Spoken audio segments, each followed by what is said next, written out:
Hello everyone, hope you're doing well, and thank you so much for clicking on my video. I really appreciate it. Welcome to my channel if you're new here, and today I'm gonna be ranking the K-dramas I watched this year in 2023, just the ones that aired, and I thought to make this a little more fun, probably a little more stressful for me because making any sort of choice is like impossible for me. I mean, I'm a Libra, but I'm gonna do a random ranking, and what I mean by that is I have created this lovely little image picker wheel, and it's gonna randomly choose a K-drama, and I'm going to have to then rank it between masterpiece to not for me. And I'm gonna do it for 10 K-dramas. Rules that I am setting for myself here and now is one, once I put it in the tier, it stays in the tier. There's no swapping, switching. So hopefully I don't get like two outstanding K-dramas and I have a not for me space left, because that will be a lie, but that will be what's gonna happen. It just sounded kind of fun to me, a little stressful, and wanted to see, you know, what could happen. I watched 39 K-dramas this year. Hopefully I'll get a good mix, and yeah, that's kind of the video. Before we get into it, don't forget to subscribe and give this video a like, share it with your K-drama loving friends. I'm also currently doing live watch parties of different Korean dramas on my Twitch channel every Saturday around 9-10 a.m. Central Standard Time. And right now we are watching Sweet Home Season 2.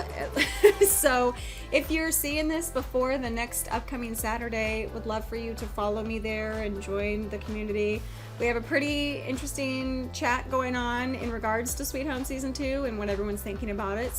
But I do that every Saturday. That is my weekend thing. And I'm also pretty active on TikTok and Instagram. You're welcome to follow me there. I do have a Patreon where I post Patreon only reactions that are voted on by my patrons. And thank you to all my supporters and my followers. This has been such a fun year, and I've really enjoyed our chats on Twitch and the community that has been built on Patreon. I cannot express how much it means to me, so thank you so much. But with that, let's get into the video, shall we? All right, we're doing a first spin. Obviously, we're not doing repeats, so once it's picked, it's gonna be hidden from the wheel. So first spin. Okay, Bloodhounds. I watched this one for the cinematography. Wink, wink. Bloodhounds was pretty good. I did binge it, and the two male leads in it were very fantastic, very fit. It was just, you know, it was bloody too. But I am a huge fan of Woo Do-hwan and Lee Song-yi. I think that the dynamic duo there, super adorable. But this drama had some issues, not only just in regards to like my taste in K-drama, but there was actually also behind the scenes drama with an actor, and they had to do some like last minute editing, I think, to the last couple episodes. I think that did affect the drama in and of itself. So yeah, what do I consider this? Because I mean, there were some emotional scenes, but I just kind of remember watching it almost as if it was in the background. I paid attention to the fight scenes and everything, because I mean, it was like, my boy's getting beat up. So I think for this, because I have to choose a place, I'm gonna put this as, I'm gonna give this a decent. It was decent. And let me know what you would put these in your top 10 if you watched them at all. If not, just give me your top 10. I'm curious to see what your like top 10 dramas were this year. All right, let's get to the next one. Let's get going. We need to go faster. All right, spinning the wheel, what's gonna be? Oh my gosh, Love to Hate You. I rewatched this one so many times. The female lead is my hero. It was funny, it was sweet. Also, it kind of showed that we are living in the patriarchy, but I liked our female lead. She was not your average female lead, which I really enjoyed about the K-drama. Overall, it was a really nice one, but where would I rank it? Within this year, I did rewatch it. Where would I rank it? I think I'm gonna put this as a good drama, just because I don't know what else is gonna be out there. And really, besides the sort of reverse roles of the main leads, the plot itself was pretty average, but it was also different enough. So yeah, it's good. I feel good with the choice of good. All right, let's get into it. Next one. Oh gosh, I'm getting, okay. Castaway Diva. All right, Castaway Diva can do no wrong in my eyes. I am going to immediately put that in my masterpiece tier. Actually, I lied. I'm not going to put it in the masterpiece tier. Oh man. Well, hold on. Let me look at these other options. Because what else would I call a masterpiece if not Castaway Diva? Actually, I don't know. Ooh, I'm torn between masterpiece and outstanding, and it's one of those. Once I put it there, because I would be fine if I put it as a masterpiece. I can only think of really one other drama that I may be putting in as a masterpiece, which would be Moving. I'm just saying that now. I rewatched Moving twice, once for the Patreon, once with Evan, the boyfriend. And oh gosh, it's just so good. Ugh, Park Eun-bin, she sings in this, and she can just do no wrong. That's also it. This was also just such a heartwarming, wholesome drama. The backstory of the teenagers who become the adults of the main leads, the parents, okay, I'm gonna put this as outstanding. It was an outstanding drama. I will say that what happens with the father of the male lead and the second male lead, I felt like that was such a cop-out, and I was honestly a little disappointed in that piece of it. Everything up until then was good though, so I'll put it in the outstanding, but I'm docking a little point because I felt like that father needed to go to jail. He needed to really learn.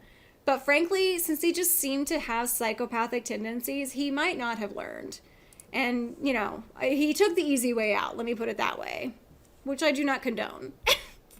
All right, next K-drama, I'm scared. Okay, Island Part 2. So Island Part 2 came out in 2023. I did watch Island Part 1, and God, I made it through the drama, but I was just disappointed. I would definitely call this one a letdown, because it had all the qualities of a really good drama to me. It had the sci-fi fantasy aspect. It had Cha Eun-woo as a young priest, which disappointing, but also really freaking hot. But yeah, it was Lee Da-hee, the female lead, and Kim Nam-gil. Like, Kim Nam-gil, I was okay with his character, okay? It was just a little sad, a little sappy. Lee Da-hee just annoyed the hell out of me. And then how they ended it with this sort of open-ended, we'll be here when he returns kind of BS. I was really looking forward to this drama, and there were moments where I was enjoying it. Like, I made it through the first part of Island really liking it, and then it was the second part that really just down it went. So yeah, it was a letdown, which is disappointing. And that was on Amazon Prime too. Okay, oh my gosh, it's like I see the future. I just got Moving. There is nothing else to say about it. I already talked about it. Moving is definitely a masterpiece.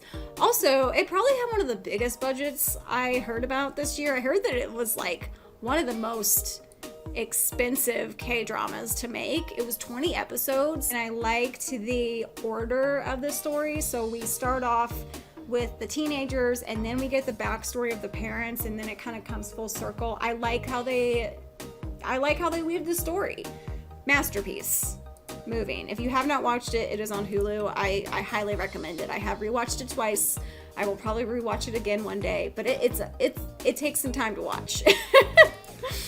But if you want to watch me watch it, I have it on my Patreon. Okay, Heartbeat. Oh, so I watched Heartbeat because it had the female lead was from Hope or Dope.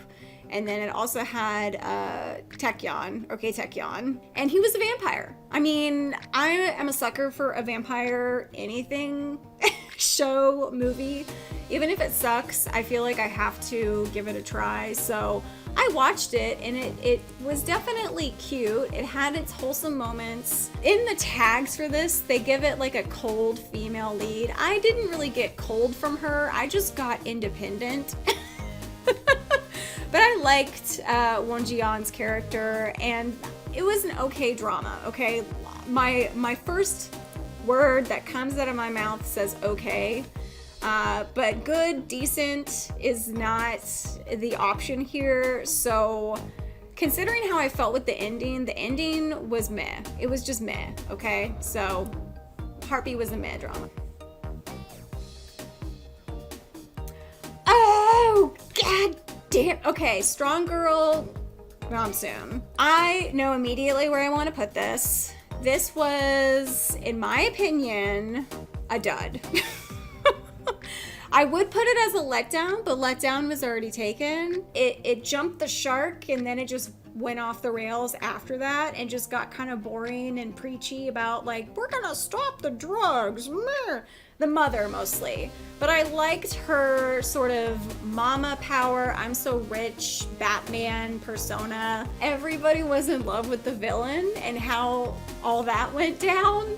And like they're left with our cute cop guy, which I thought he was fine, but yeah, I wasn't really emotionally connected to our villain as much as others, I think, just because I didn't really feel a connection either. She was just kind of being this upbeat, oblivious seeming character in front of him, and yeah, for this tier, it would have to be a dud. All right, spinning again. Okay, My Perfect Stranger. So My Perfect Stranger would be a good comparison to Twinkling Watermelon. It had a similar plot, i.e. our characters go back in time and try to save or help their family members. Twinkling Watermelon is a whole different vibe from My Perfect Stranger. I'm really hoping I don't get my Twinkling Watermelon next, because I won't really know where to put it. And I don't fully consider it a very good drama. It was okay to me. Like, I would consider it as like a good drama, but I'm gonna put it under very good because it definitely was for me. I enjoyed it. I thought the characters were interesting. The thriller mystery, how everything unfolded, though some of the unfolding I kind of was like, all right, they're just kind of throwing that out of nowhere. And the twist at the end, though, made me kind of feel bad. All right, we got 2 slots left. This is stressful. This is where it's gonna hurt. Oh, God. Dr. Cha. Okay, I am not even gonna have to think about this one. It needs to go in the excellent category, and then that means that whatever is chosen next is going into the not for me. Which that's probably going to be a lie, because frankly, all of these dramas were really for me. Unless I get Mask Girl, and then that'll be... Let's hope I get Mask Girl, you guys. I did that once. I'm putting it out in the universe. Mask Girl. Mask Girl. Or The Eighth Sense. That was a BL drama that I was like, meh about. That it was not for me. All right, let's praise one of those two. No! Okay, Moon in the Day I just finished, and though it was not my favorite K-drama of this year, I do think that it hit the right notes of it would be a drama for me, but in this tier list it was apparently not for me. Oh, that's so disappointing. But yeah, that is my random tier. Okay, and now that the randomness is done, let's do a real actual ranking of all the dramas. I'm gonna start with the ones that I had here. So actually, I would like to change my mind and say Love to Hate You, I thought was a very good K-drama. My Perfect Stranger, I would say was just a good K-drama. Bloodhounds, let's see. Heartbeat, I still agree with meh. Island, I agree, was a letdown. I would actually move Strong Girl Namsoon to letdown. It wasn't really a dud for me. It was a letdown. Oh man, DP season 2, absolutely outstanding. It was a great addition from season 1, and I think made me cry even harder. Like the characters that were brought in.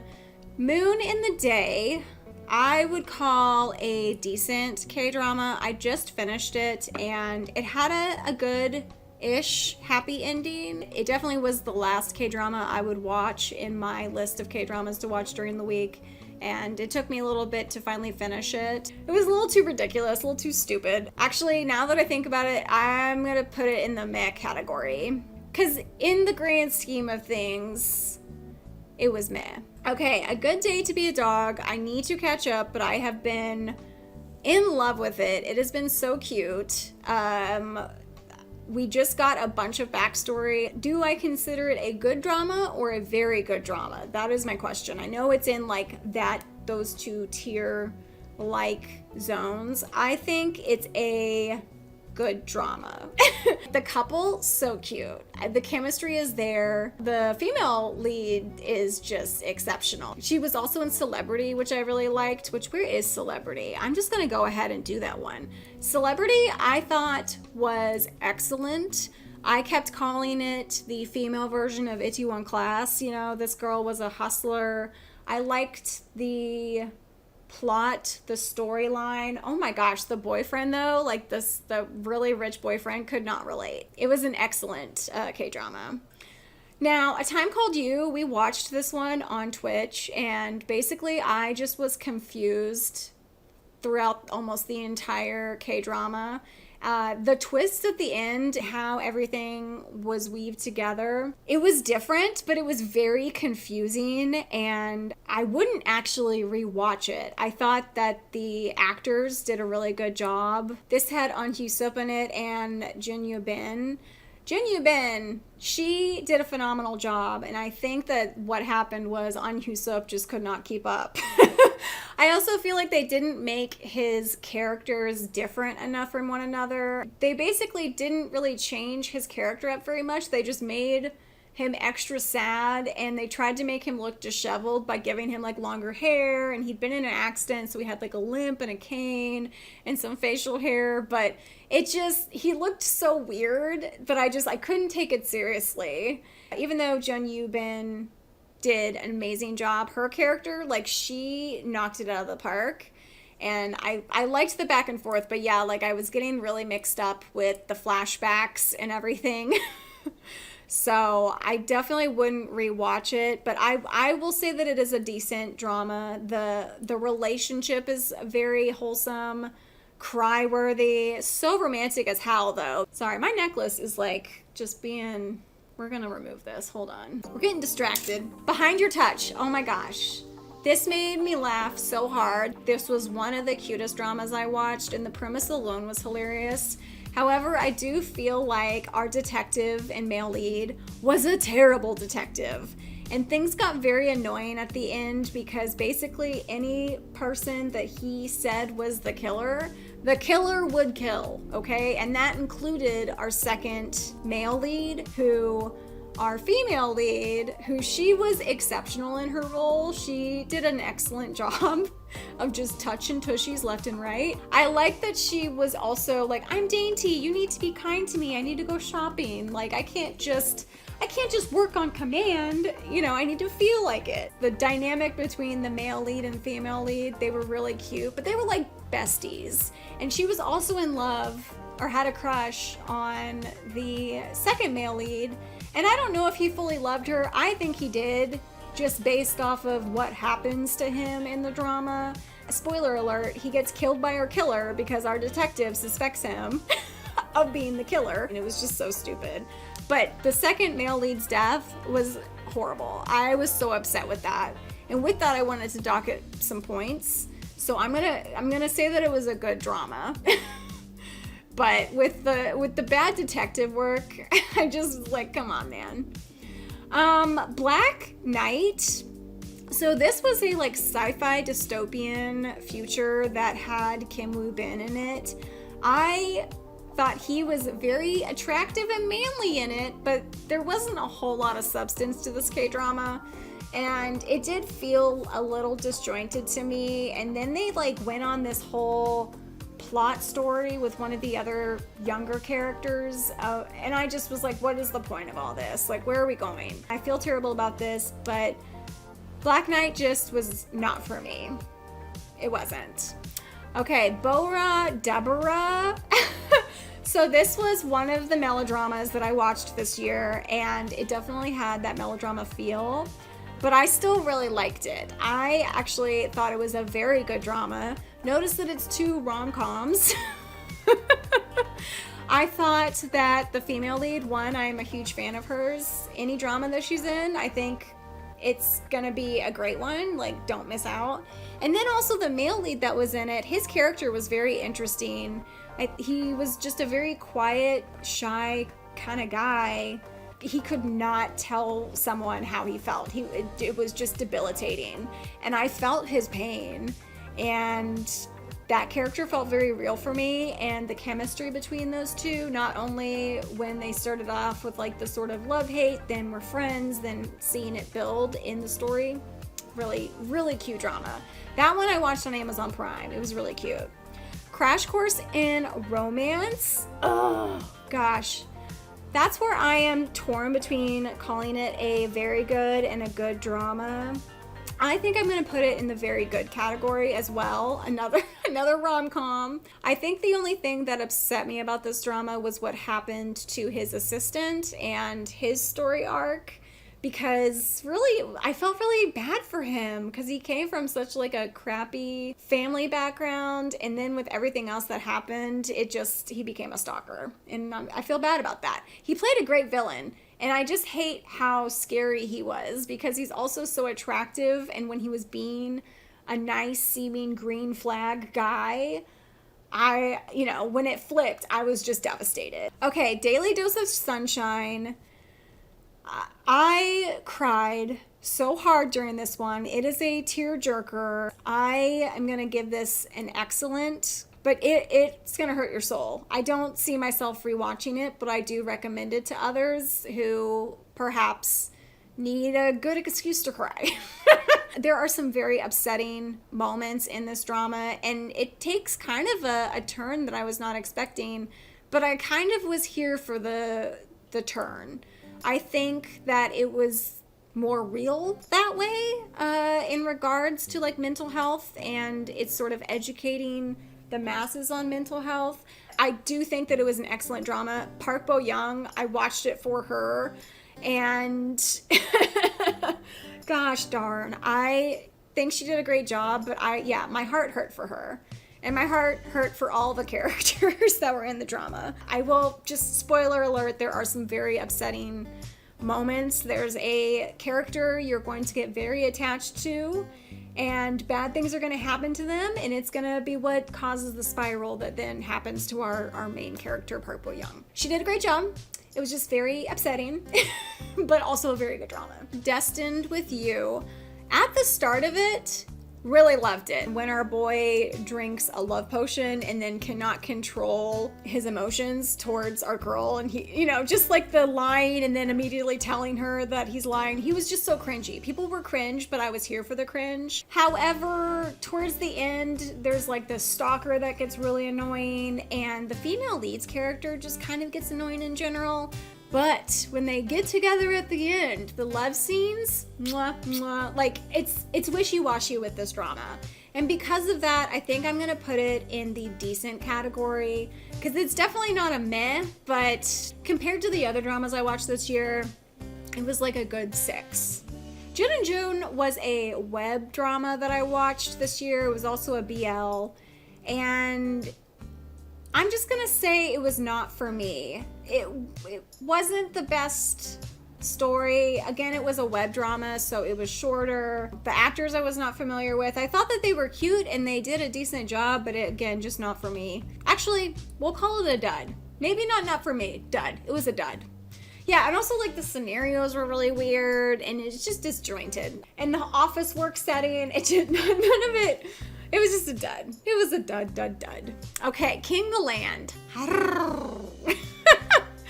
King the Land is like one of those perfect romantic comedy dramas with like that rich CEO hero. Both of the actors in it were exceptional. Like the chemistry was there. I definitely came in loving it, especially with the two leads. Like they could do no wrong, okay? And yes, some of the scenarios were ridiculous. Like our boy paraglides in on his first day of work before he starts working for the hotel. I think he was like interning somewhere.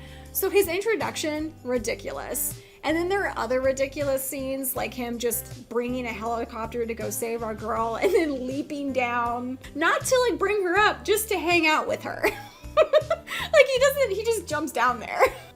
Just things like that. But I think Lee Jun-ho and Im Yoon-ah, mwah, mwah, chef's kiss, they were really cute. And then also the supporting roles of the two besties, the assistant, it was good. However, it was also a fairly textbook K-drama, but let's just put it in the very good category. Are we seeing a trend here? It's like all rom-coms.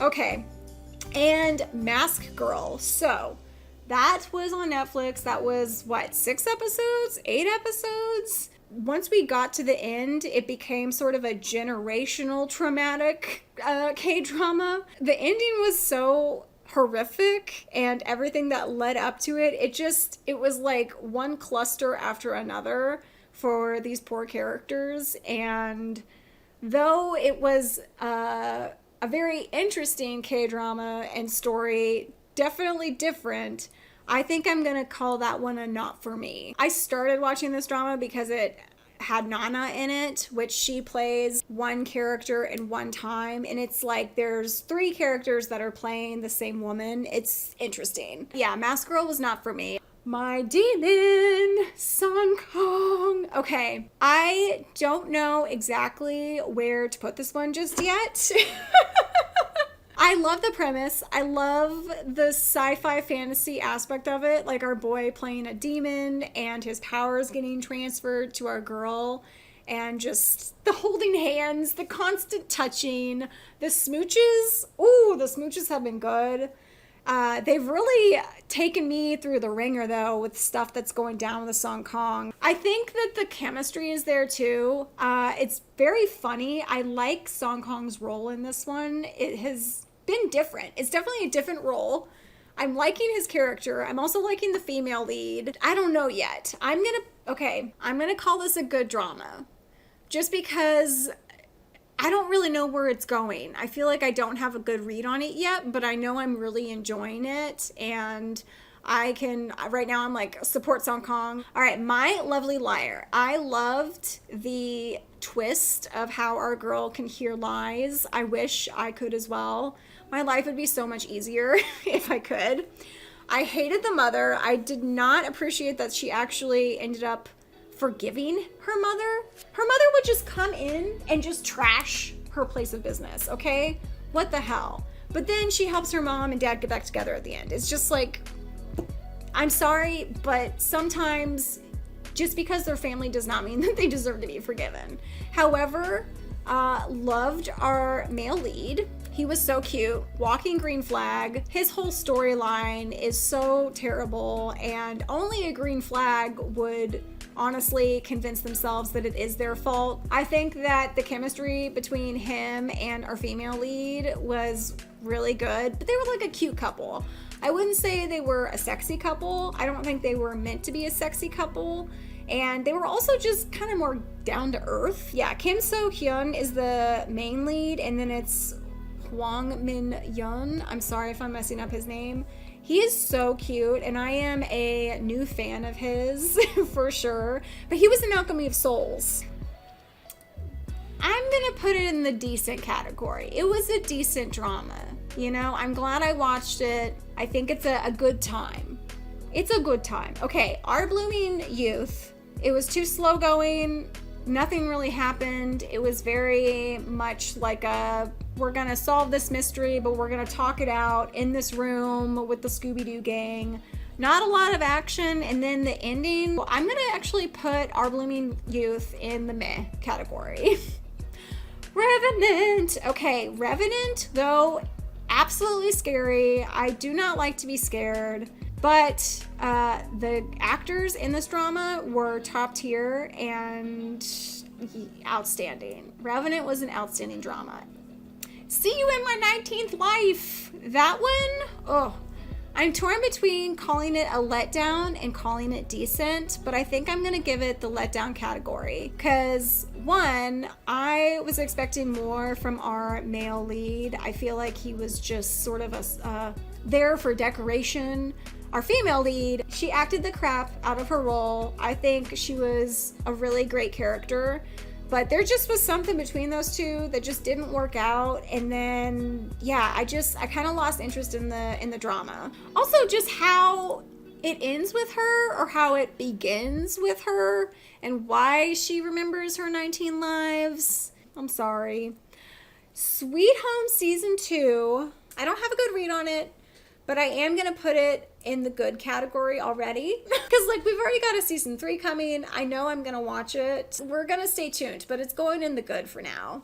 All right, Tale of the Nine-Tail, 1938. Now, this wasn't what I would consider a masterpiece. I don't consider it really outstanding, but it was an excellent K-drama. I loved this as a second season. I think that it's great on its own, but it was a great addition to season 1. But I think it changed it up enough that it actually might be better. Frankly, I was kind of fine with our female lead not being involved, because we also get a love story with Kim Bum, because, spoiler alert, we go back in time, Kim Bum's alive there. I like the dynamics. They bring back the other actors as well. Some as same characters, some as different ones, but I enjoyed it. The action, the comedy, and I would rewatch it. Taxi Driver Season 2, we watched on Twitch. Oh man, this was a really great drama. There's not a lot of romance in it though, which I don't know if you can tell, I'm kind of a fan of rom-coms, but I loved the retribution that's given. Like, we're getting revenge on these innocent people that just did not deserve all that crap to happen to them. So because of that and just how they go about doing it, I'm gonna put it in the excellent category. The Eighth Sense was not for me. That was a BL web drama. And again, I am watching these exceptional dramas that are airing on Netflix and Hulu. So there's some high tier dramas to compare these ones to. And I just didn't like how the relationship formed in that drama. And it was just kind of a slice of life college, are we or aren't we a boyfriend kind of tale. There's surfing, which was cool, but also not for me.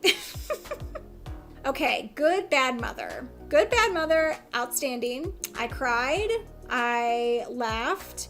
They have adorable twins. It has our female lead from Hospital Playlist, which frankly, I feel like she needed more screen time.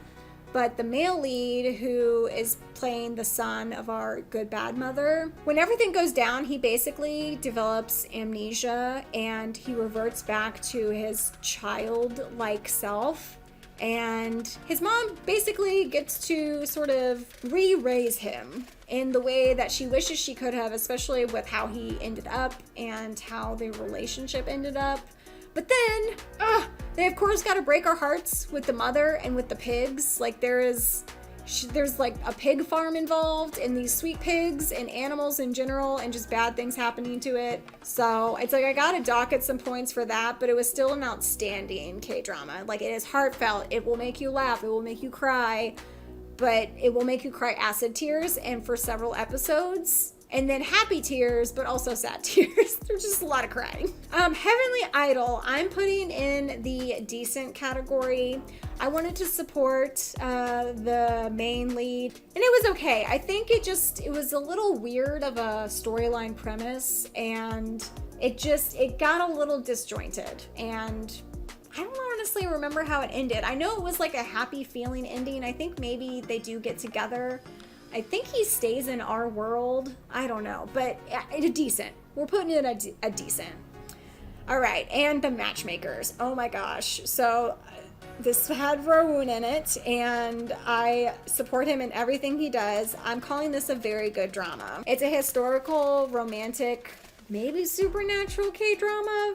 Not really supernatural, but there's some soupy things involving the power of a matchmaker. It's very cute. I think that Rowoon and the female lead, who I'm looking up her name right now because I cannot remember it. So this has Cho Yi-hyun in it, who is playing the female lead. What has she been in?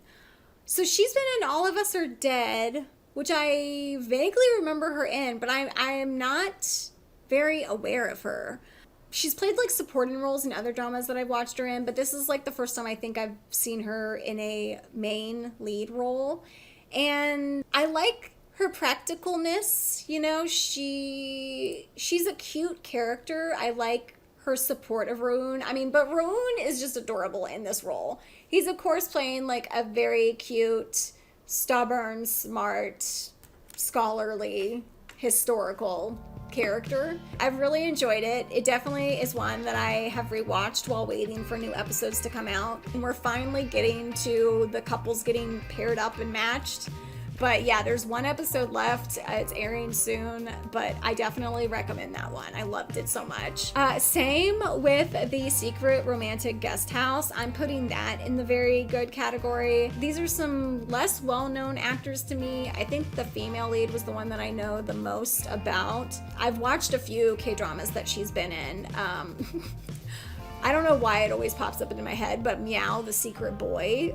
Like, I think just because that one was so ridiculous, you know, this cat that turns into this cute boy that she, you know, falls in love with, and he falls in love with her, but he's still just a cat. She was also in Revenge of Others, which I watched on Twitch with everybody. That was a recommended one. The 3 male leads. One of them is obviously the main lead that ends up with our girl, and the relationship between the 3 guys. I liked it, and I liked how things developed and the plot. It was cute. The story of Park's marriage contract. So I just binged all of these, and I absolutely love this K-drama.